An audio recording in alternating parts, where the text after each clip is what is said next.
कोला candy अब करेंगे मर्दों वाली बात। खूब पियेंगे बियर सियर साथ में लेके सेक्सी डियर, पार्टी चलेगी सारी रात। अरे ब्यास अपने अंदाज में बोला। दूर हटाओ डैडी सैडी बहुत पी लिया कोला कैंडी अब करेंगे मर्दों वाली बात। खूब पियेंगे बियर सियर साथ में लेके सेक्सी डियर, पार्टी चलेगी सारी रात। लवंडिया लवंडिया लवंडिया लंदन से लाएंगे, रात भर डीजे बजाएंगे। लौंडिया लंदन से लाएंगे, रात भर डीजे बजाएंगे।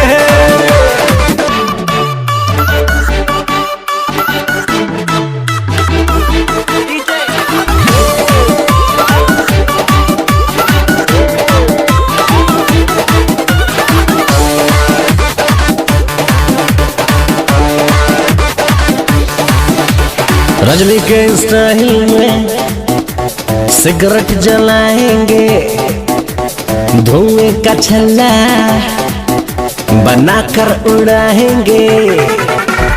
रजनी के स्टाइल में सिगरेट जलाएंगे, धुएं का छल्ला बनाकर उड़ाएंगे। लवंडिया लवंडिया लवंडिया लंदन से लाएंगे, रात भर डीजे बजाएंगे। लौंडिया लंदन से लाएंगे, रात भर डीजे बजाएंगे।